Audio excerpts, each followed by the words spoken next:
کہ جب یہ سجدے میں سر رکھ دیں گے ہماری بارگاہ کے اندر تو ان کو اپنی طرف اپنی بساط کے مطابق ہمارے قرب کا مقام حاصل ہوگا۔ اس وقت ہمارے حضرت مجذوب صاحب صلی اللہ علیہ وسلم خواجہ عزیز حسن صاحب مجذوب رحمۃ اللہ علیہ کیا اچھا شعر انہوں نے فرمایا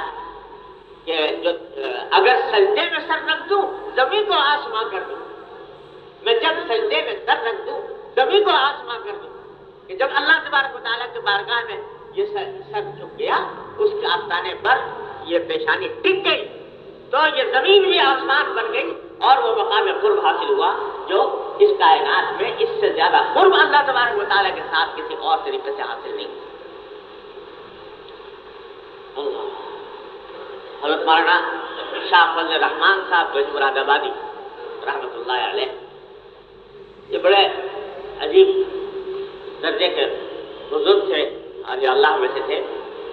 ہمارے حضرت حکیم الامت مولانا صلی اللہ علیہ وسلم ان کی خدمت میں حاضر ہوئے زیارت کے لیے، تو کچھ مجذوب صفت بزرگ تھے،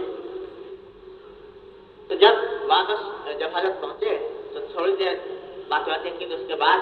چپکے سے کان میں کہا کہ میاں اشرف علی جب میں سجدہ کرتا ہوں اللہ تبارک و تعالیٰ کی بارگاہ میں جب سجدہ کرتا ہوں تو ایسا معلوم ہوتا ہے جیسے اللہ میاں نے پیار کر لیا،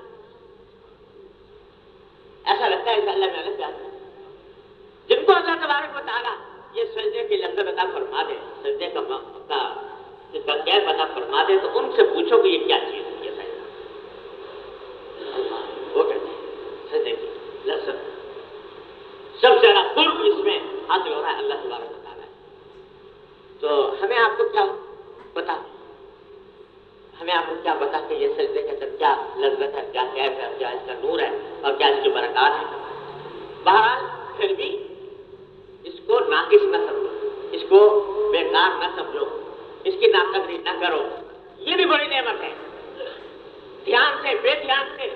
جس طرح بھی ہو رہا ہے یہ پیشانی دکھ رہی ہے اس بارگاہ کے اندر، یہ بھی معمولی دولت نہیں ہے۔ ہمیں اس کے عظمت کا احساس ہو کہ نہ ہو، یہ ان کا کرم ہے کہ عطا فرما رکھا ہے یہ مقام قرب۔ قبول ہو کہ نہ ہو پھر بھی ایک نعمت ہے، قبول ہو کہ نہ ہو پھر بھی ایک نعمت ہے، وہ سجدہ جس کو تیرے آستان سے نسبت ہے۔ جب اس آستانے کے نسبت والا یہ سجدہ ہو گیا تو نعمت ہے۔ باقی یہ کہ ہمیں احساس نہیں، ہمارا احساس خراب، ہمارا شعور خراب، بے حس لوگ اس لیے اس کی عظمت کا، اس کی لذت کا، اس کی کیف کا احساس نہیں ہوتا، لیکن ہے تو یہ سجدہ اس کی بارگاہ کا، ہمیں احساس ہو رہا ہو کہ نہ ہو رہا لیکن ہے تو اسی بارگاہ۔ ایک چھوٹے سے بچہ ہے نادان، کچھ نہیں جانتا، اس کو سونے کی اشرفیاں دی جا رہی ہیں، جی سونے کی اشرفیاں دی، وہ کچھ نہیں جانتا کہ کیا ہے یہ، لیکن اگر وہ اٹھا کے اس کی تجوری میں رکھی جا رہی ہے، جمع تو ہو رہی ہے، اس کو پتہ نہیں کہ مجھے کیا خزانہ مل رہا ہے، لیکن ہے تو اس کی۔ تو اسی طرح ہمارے انشاءاللہ یہ سجدہ اگرچہ ہمیں اس کا احساس نہیں، اس کا شعور نہیں، لیکن ہے تو وہی دولت جو اس بارگاہ سے ملا کرتی ہے اور اس کو نسبت اسی بارگاہ سے، تو انشاءاللہ یہ بیکار نہیں ہے۔